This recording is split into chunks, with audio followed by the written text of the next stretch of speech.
and welcome back to Geek Warning, the podcast that puts the world's most interesting cycling tech and more into one place. I'm Dave Rome. Joining me this week, I have fellow tech editor at Escape Collective, Ronan McLaughlin. How are you doing? I'm good, yeah. Busy. Good to see you.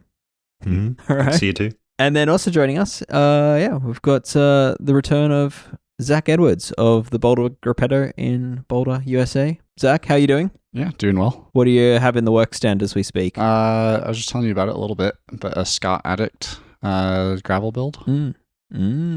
Nice. It's going together easily enough? As easy as any bike these days. Yeah, gotcha. Yeah. All right. So not at all. Okay. I mean, yeah, that's fine. And nice. All right. We will have a fourth voice later on in the episode. Brad Copeland will join us for the Ask a Wrench segment, which now is member only. So in order to hear that part, you will need to be on our member only feed, but I'll explain how to do that later in the episode. But for now, we've got a few headline bits of news to chat through, but first, a bit of a corrections corner. Last week, we were talking about Shimano Qs, the new entry-level drop bar editions, and I noted that all of the Qs stuff just uses a standard Shimano 11-speed chain, or really any 11-speed chain. And while that is true, I neglected to say that Shimano also does a specific Shimano Qs chain, the LG 500, which is not only a very well-priced option, but is actually seems to be more durable than the other 11-speed chains on offer. So there is actually a specific chain for those looking at the Qs. So anyway, little corrections, but with that, let's move on to one of the headline bits of news for the week. So Zoe Backstedt raced the under 23 cyclocross world championships. She won said race, and notably on her bike were some zip hookless rims with tubeless tyres attached, which for those that follow cyclocross racing is kind of a big deal in the tech department, because for decades, cyclocross has remained the field of tubular tires at the top end of racing, and kind of it's very, very rare to see a move away from that. So yeah, I mean thoughts, Zach. I might start with you on this one, just because you've glued more than a few cyclocross tubulars in your days, and still do to this day, I believe. Yes, I do. Lots of tubulars. Yeah, I think it's super interesting. I think it'll be fun to kind of see where it goes. Historically, the problem with tubeless for cross is you're running such low pressures that you burp the tire. Yeah, so like down to 15 psi probably for someone. Yeah, exactly, especially if it's muddy. So, and it looked like she was on some new, like maybe prototype or pre-production Schwalbe tires. So maybe they're doing something there with the bead to help prevent it from burping, or, which I've played around a bit on my bike, using inserts with cross tires. And that seemed to help with the burping. So I would be curious what she has inside her tires. I don't think it's necessarily like, obviously they're zips, so they're hookless. I don't think that's really the big part of the story. I think it's more just tubeless in general. Yep. So yeah, I think it'll be fun to watch, see where it goes.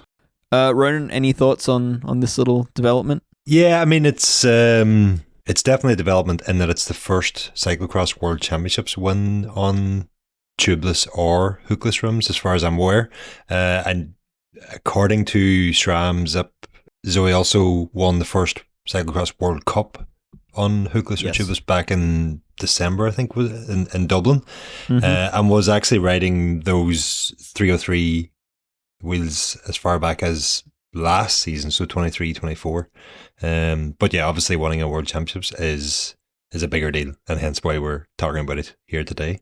I think what a lot of listeners who participate in cyclocross will be hoping is that this is the beginning of a trend that is actually something we can do ourselves. You don't need prototype tires, you don't need specific wheel setups or whatever. That if we can get to a point where if we can get to a point where tubeless is a genuine option for cyclocross, that would just be so much easier than what Zach just described with gluing countless tubulars and all sorts. There's probably a lot of people listening thinking, why am I still racing cyclocross on tubulars? Yeah, I mean, my perception on that is at the amateur level, tubeless is already like the popular choice.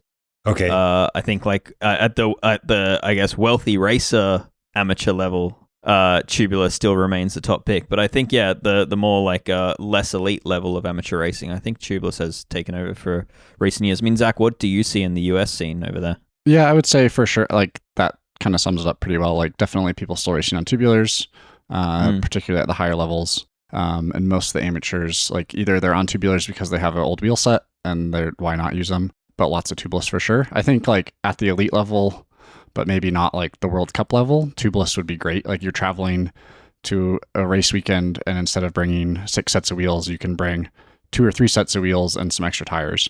So I think that would be really nice from a practicality standpoint. Yep. Yeah, and the I guess the cost of ownership and all that for amateur races. But I mean, they're riding such low pressures and the terrain is typically so off camber and so tight in the corners that the risk of rolling a tire is actually very high when you combine it with those low pressures. And that's why tubular has sort of held on as this popular pick and the standard. Yeah, Zach. I would say too, like tubular setups are generally a fair bit lighter. So like particularly in Belgium, you're doing a lot of running with your bike. So even if it's 100 grams or so, like that's going to add up. I think that's also been a part of it as well. Yeah. So I guess, my question before we get to the next topic is Zoe's win. Do we think it'll influence other elite racers at this level that, are currently using like Challenge or Dugast or one of those sort of, very high-end tubular tires? I think that more people will start to experiment with it at least.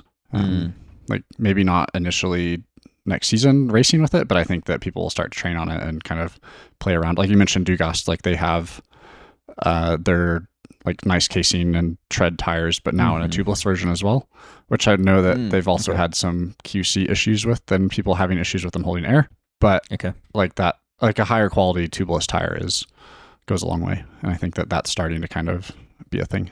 Do you think was she running inserts? I kind of would like to think so, but it'd be really interesting. I mean, Zip would never say that she is, right? But like, I don't know. I feel like that seems like the move to prevent that burping. Like even if it's just an extra 50 grams a wheel, like it's just kind of a fail safe to prevent the burping. I mean, for the past 2 years, I've sort of planned to dip back into cyclocross a little bit with the idea of using tubeless setups, and it didn't cross my mind not to use inserts because just a chance of like at those pressures, just a chance of cracking a carbon rim or something. Just it's always whether it's real or not, it's always there in the back of my mind. And it is a very narrow tire to be racing off road on. So I mean, there is quite a high risk of rim impact if there's anything in the ground. Yeah, so exactly. Anything square edged in the ground. So and like I have bent an alloy wheel previously in cyclocross, just the brake track on a rim brake. Same.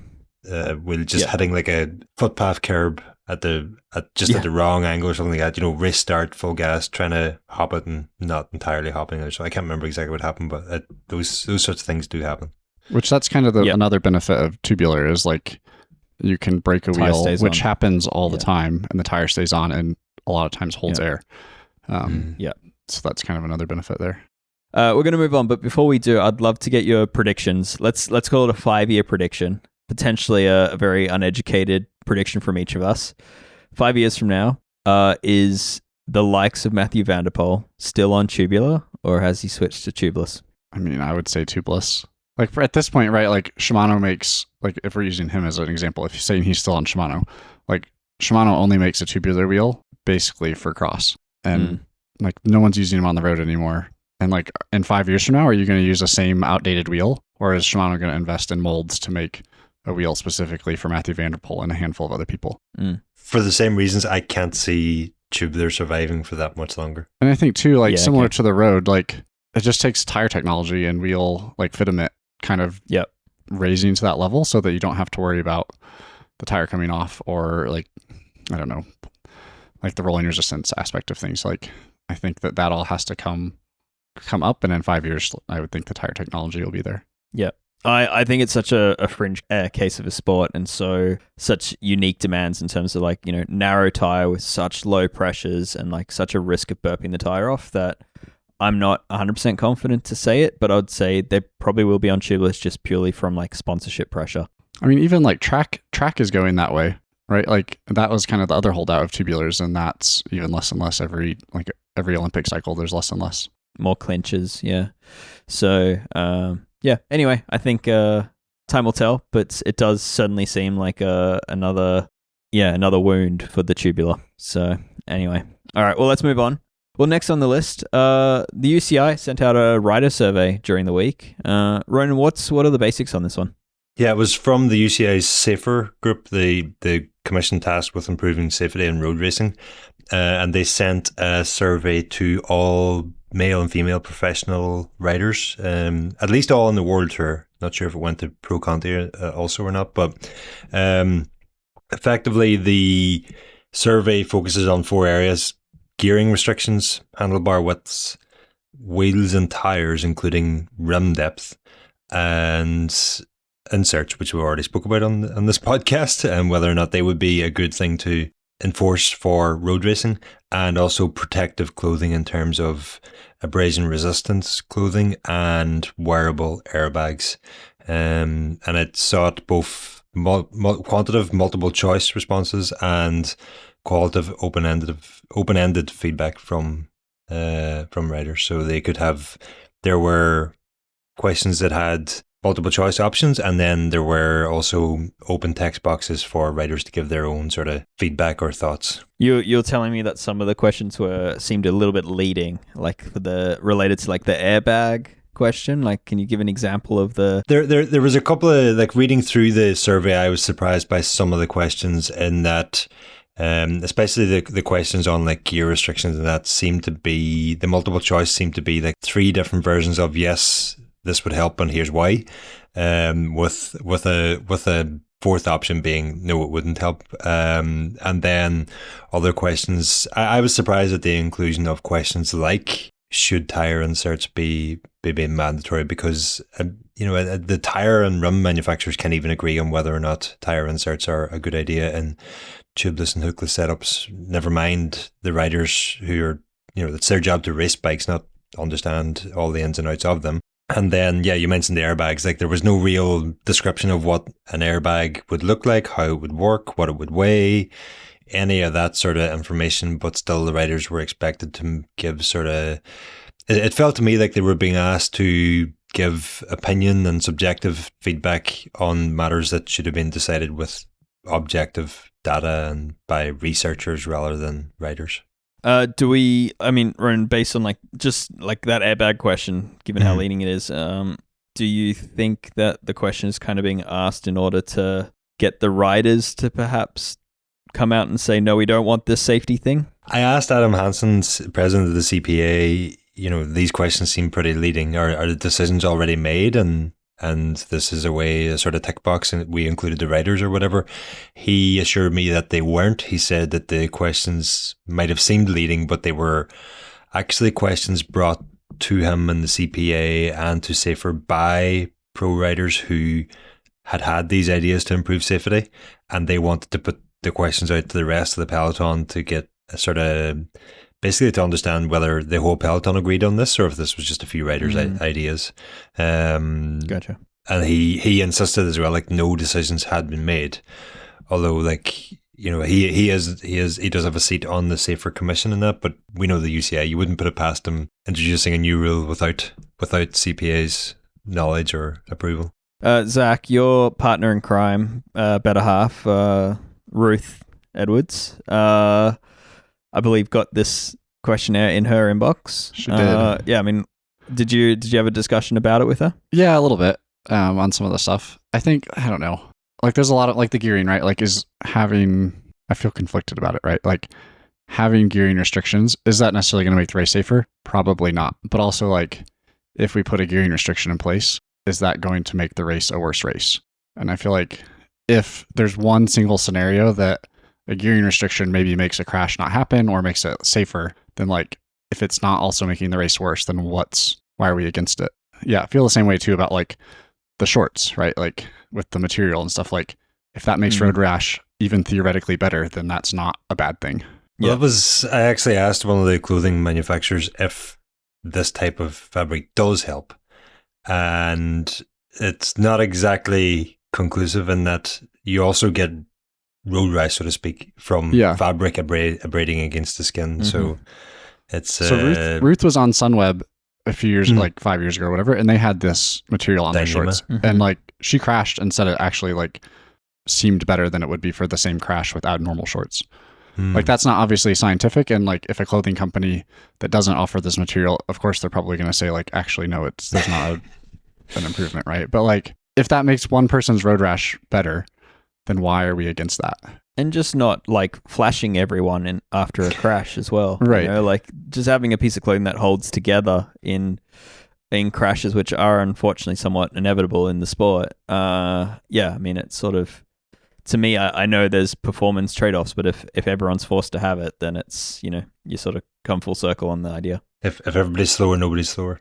Yeah, like if it is a fine line though, right? Of like making things safer, but also not decreasing performance, and that's where it's like, okay, doing all these things are great, but like, how about we mark roads better, or like don't have a roundabout with 200 meters to go, and like all of these other things that are way bigger issues. Oh, absolutely. Like that should be addressed before any of these things are. This is my point, and every time this conversation comes up or every article I write, it's like these things we could be having these conversations absolutely fine, but there is so much else that needs to be done first before we are worried about handlebar widths and should they be wider than they currently are. Yeah. I have a very, very pessimistic view on this matter, which is that while there may be some safety elements to gain out of some of these changes, like reduced gearing or gearing restrictions, my view is that it benefits the industry to have guidelines on how big chainrings can be. It means that they can then design frames around it, and it means like for the likes of Shimano and SRAM, they don't have to do 10 different gearing configurations, 5 of which they'll never sell to anyone but have to give away to pro teams.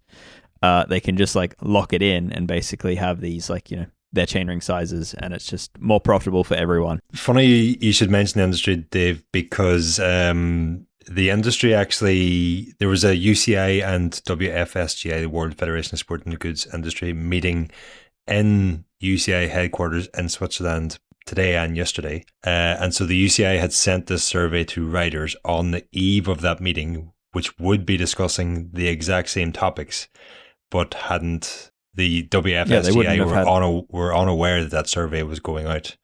And they wouldn't have time to process the data either. Like that takes weeks. So yeah, and riders are racing, and it would, you'd have to allow a week to fill it in and a couple of weeks to go through it. So, the deadline is 10th of February. There was also some reaction to the post I wrote on Escape Collective about this. And a lot of it was kind of around, the UCI are damned if they do and damned if they don't. And, if we assume for a second that actually these rider surveys may well influence future rules, due to the commercialization rule that also exists, what this survey theoretically, or at least partially does, is gives a design brief of what you and I can buy in future over to a bunch of professional riders who are, physiologically phenomenally talented, but aren't always up to scratch on the tech side of the sport, and nor are their needs the same as the needs of the paying customer.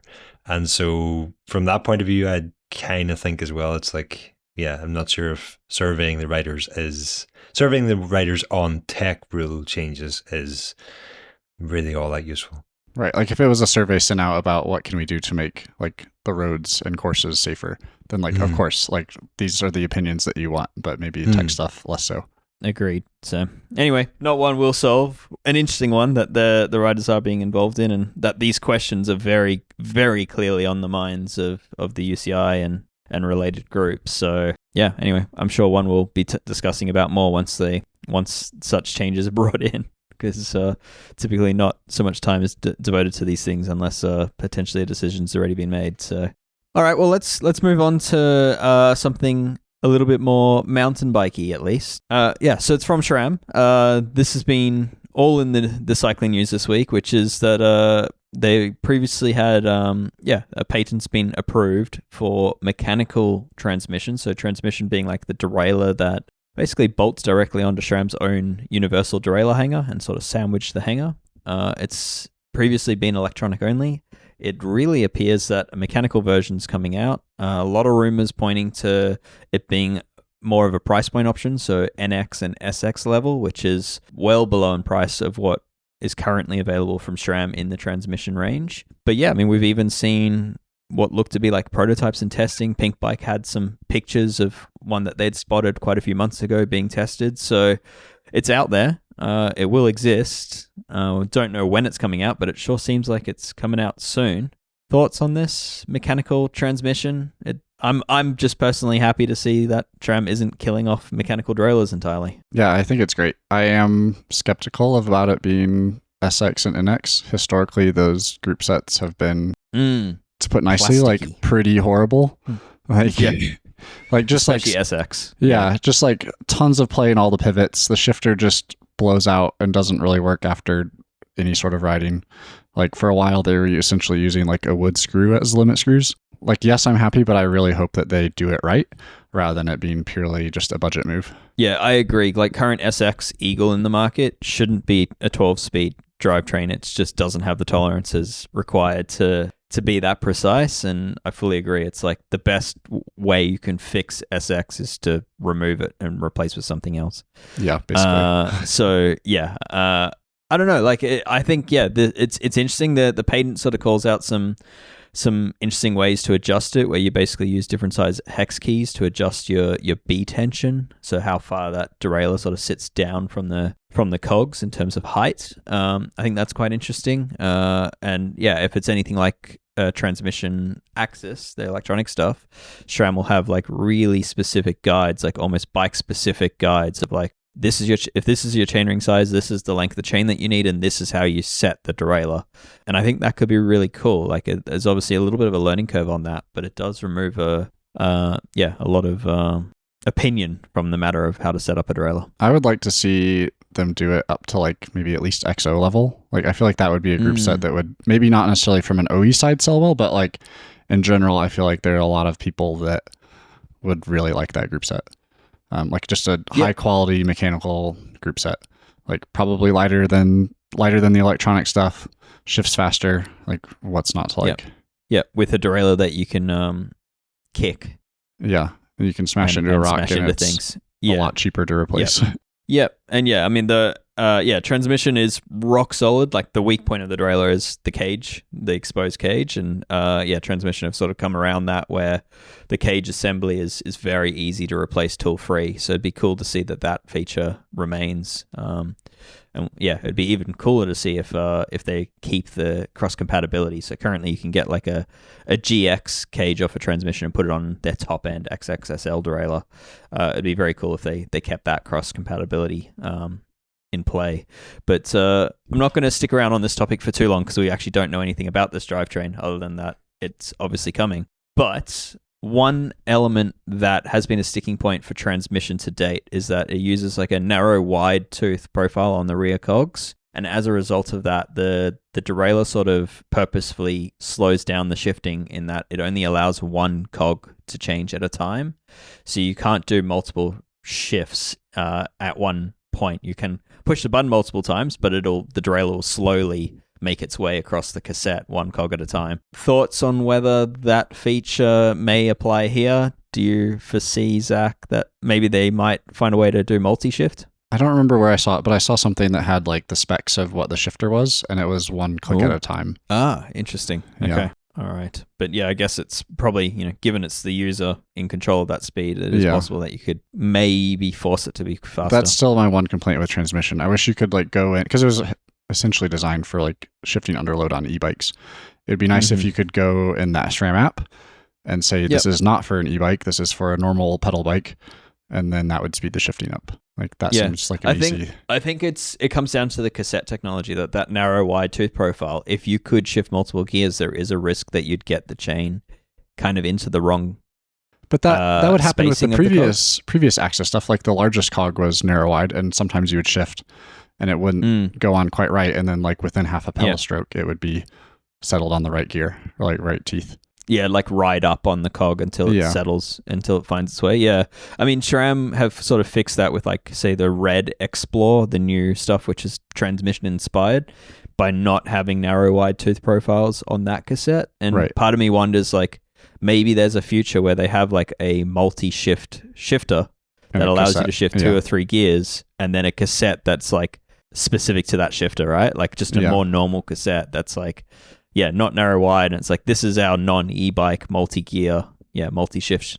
Yeah, because the current stuff like works combo. great, but there are circumstances on trails where you're like on really undulating terrain, constantly going up and down and kind of shifting 2 or 3 gears like rapidly one direction and then back the other direction, and transmission stuff just can't quite keep up. Yeah. I mean, I've kind of gotten used to just trusting it and trusting that I can be fully loaded on the pedals, like, full power, and it will shift. But there are moments where, like, say a Shimano multi-shift where you can go like 2 or 3 gears different. There are benefits to that, but I guess it's just becoming more accustomed to it rather than like it necessarily being an awful thing. But each to their own. I know like James Huang doesn't love the speed of transmission for the reason you just outlined. So anyway, all right, well, one to watch. Hopefully we'll have some news on that in the future. I don't think it's weeks away because I haven't heard anything about it, but we'll see. Anyway, lucky last as far as headline news. There's a headset that's been making the rounds. I've been normally when a product gets shared to my DMs more than 10 times, I think it's worth talking about. So, and this is definitely that. There's a company out of the UK, Easy Bike Parts, and they've released their own, I'm going to call it a alternative to headset cable routing. So they have it for both zero stack and international standards. So that's like the drop-in bearing. And basically it replaces the 52 millimeter drop-in bearing with what's effectively a cup and a much smaller bearing within it. And therefore you can run your cables through the cup, which just stays in the frame, doesn't move. And then there's a smaller bearing external of that then turns your bike into like more of a traditional headset, where you can in future replace headset bearings without having the cabling running through it and trapping that headset bearing. Zach, Ronan, have you seen this thing? Have seen it. Thoughts? I have a thought. Let me see if you have the same thought. I think that, I don't know, like it makes sense to a degree, and I think if you live somewhere where you ride in the wet, where you're replacing headset bearings all the time, then it could be nice. But most of the time, if you don't ride in the rain all the time and you have like a reasonable quality headset, you're not replacing the bearings frequently enough that I see that this is a necessity. My big issue with it is that you're fixing the cables into the frame at a point where they actually need to move. So if you look at any current integrated design, and this looks to be more with mountain bikes in mind and maybe off-road bikes in mind, the cables move with the headset. Like your cables, you turn the handlebar and the cable comes with that headset bearing, and therefore it's basically staying in line, like nothing's tugging on it. But with this system, if you fix it at the headset, you're basically going back to the old method of, the cable has to have some slack in order to move from when you move the handlebar. And this is so close to the point of access that you're going to have a pretty awkward loop directly in front of the handlebar in order for it to still come back to the headset and then still have enough slack for it to move with the headset. I didn't explain that very well, but basically you're going to wear out housings with this. Yeah, I mean, it's similar to like, kind of similar. I'm thinking like the Super 6, the first gen with internal routing, like the housing came out on like a separate hole in front of the headset bearing. And that's kind of what this is, but is replacing the diameter of the headset, like original size bearing. Yeah, for sure. So anyway, it's interesting. I don't think it's necessarily a perfect solution because I think it introduces other issues. So I think for me, the use case for this is someone that's already bought an integrated cabling mountain bike, have found out that the design they currently have is awful. Maybe it has an Across headset that is blowing through bearings constantly and is a faff to fix because it's all plastic. And maybe they're just sick of it, and this might be a solution there. But yeah, again, I think you're going to introduce other issues. So I don't think it's a perfect solution, but maybe it's a better solution than what your current bike has. Yeah. Anyway, it's interesting. Easy Bike Parts is the product. It's actually it's actually very, very affordable. It's like $70 Australian, which is, I'm assuming is probably like £35 UK or yeah, I think it's an interesting product. But yeah, I don't think it's something that I'd necessarily be running out to put on my own mountain bike if I had internal cable routing. I think the cable wear will be a real one to watch on this thing.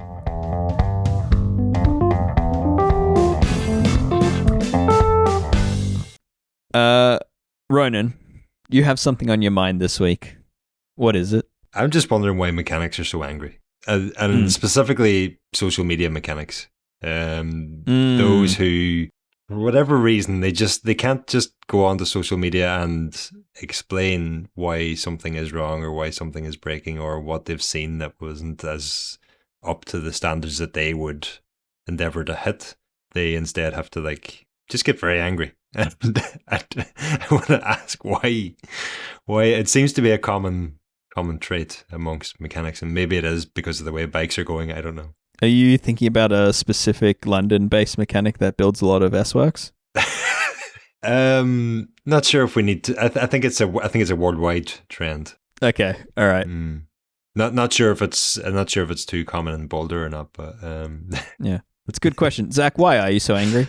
I feel like in general, I try not to be too angry. I feel like the only things that really make me angry are when things are so obviously designed poorly that how they've just continuing the headset. I don't know. There are ways to do it that are significantly better than other ways. And the other ways that are bad don't necessarily offer any other aero advantages or anything else. It's just how can we make this our own?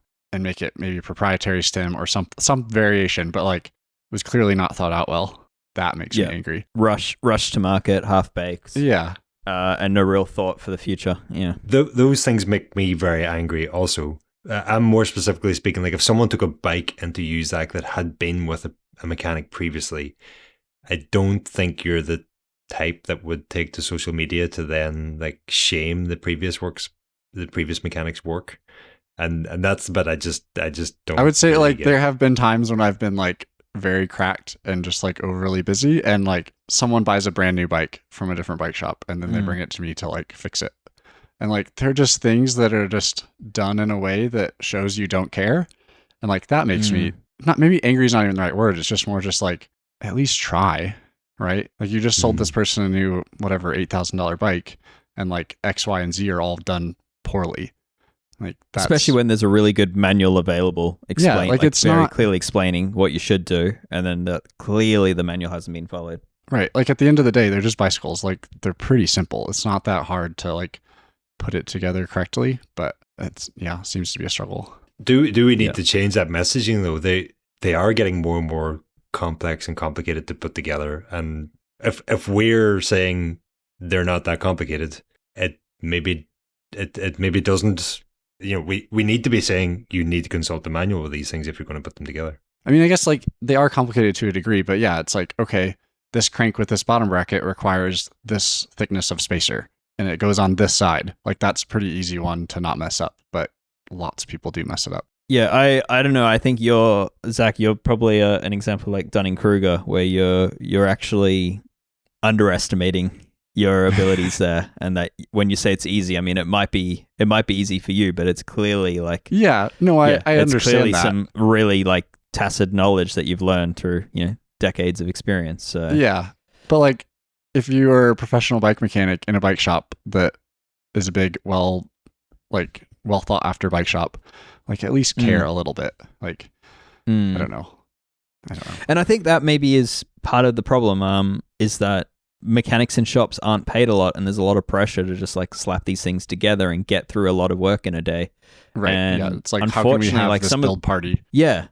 Some of the shops I've worked in, the pressure to the speed you're expected to work at, you have to I didn't work in the workshop for this reason. I was too slow, but you basically end up having to cut corners to get the builds done to what some of these shops expect mechanics to do. Whether it's a service or whether it's a bike build, for me, building up a new frame takes me 3 hours. But some shops will manage it in an hour. I'm well, how do you do that? Did you bleed the brakes? I know what it takes me. What's that? An hour for a complete build. I mean, if you skip the grease in the torque wrench, it's amazing what you can get done. in a pinch, like let's say you're at a race and something like it can be done, but it's not something that you want to do on a daily basis all day long. No, so you're just like so cracked. But I was thinking too, the other thing that makes me angry, not just poor design stuff, but quality control issues. That's frustrating when like a well-renowned, respected company just seemingly doesn't care. Yeah, that's really frustrating. Yeah, and I think that's a big part of why mechanics are perhaps getting angrier and the work is getting less attractive. Is you've got designs that feel half-baked, and then on top of that, the quality control doesn't match the requirement of the design. So even in the best case scenario, the thing is kind of a bit crummy to put together, but then you add in like a crooked brake caliper mount or a bottom bracket that isn't quite parallel to itself, or a headset or whatever it is, all these avoidable things, and the bike either doesn't go together the way it should or it fails prematurely in terms of service or bearing longevity or whatever it is. So yeah, I think there's many factors here as to why mechanics are potentially getting angrier and angrier, and they're perhaps in many cases not getting paid well enough to justify the stresses that they're having to go through to get these bikes dialed in. I think too there should be like a very strong distinction of like you're angry because the bike isn't quite right versus like the grumpy angry mechanic that just is like angry at every customer. Like that's not okay. Like being angry at a bike company because there's something wrong, that's fine. Like take that issue to the bike company and like figure out a resolution, but being angry at the consumer who just like wants to ride their bike, like that's not okay. Yeah, that's just poor customer service. I'm more specifically talking about the anger that drives someone onto social media to post a story with all sorts of expletives in it. I mean, I just had to which I think is like I'm just seeing more and more and more of it at the moment, and it seems to be one of those sort of the more it happens, the more then it encourages it to happen. Like I don't know, the Instagram mechanic as a whole, just like the Instagram mechanic is what makes me angry, because like I don't know, you don't put a park headset press in your travel case. Like that's too heavy to check for an airline. Dave has like I don't care how much time you spent cutting this foam out. Like what are you doing? Yeah. Now I know you're not talking about me. I sold my park press years ago. I think that's probably Ronan. I think this is just the internet and modern social media is that rage gets clicks, and unfortunately the algorithm promotes people that you've just cracked what it is. My algorithm has just decided to send me angry mechanics, and it is just I'm sure if I was a car mechanic or a car enthusiast, I'd probably be getting the same for car mechanics or whatever. It's the way the world works these days. Yeah, unfortunately, like the Meta products do seem to send stuff that promotes more negativity than positivity, and I often find like really crummy work that is like just either unsafe or completely wrong is what I get shared, because it's like people millions of like views people comment on it being like this is wrong, worst things. And often by the looks of it, people are posting it knowing it's wrong purely to get engagement. So I would say if you're listening to that and you've seen this stuff, maybe unfollow those things or hide it and just don't encourage it, because it's or at least like do it in a funny way. Like there are some people that are like they're doing something very wrong and like promoting it as like you're a good mechanic and know what you're doing. I can't remember the name of the page. There's one that does things wrong, but in like a funny way. They're like, I'm going to bleed my brake and I'm going to use milk instead of brake fluid. Like that's funny. Like clearly stupid and wrong, but like just still doing it for clicks, which is also dumb. But and ironically, through all of this, the angry bike mechanic account isn't angry. So anyway, just be nice, folks, and if you don't like what we've been saying here, be nice. Yeah. All right. I think that's a good message to wrap up that topic on. Definitely, talking about it from a social media point of view, by the sounds of it. I think we can come back to that topic in future on other elements on why mechanics are angry. So it's a good one. I'm surprised we managed that one so well without discussing internal cable routing. So it's good. We're growing as people. We're improving. All right.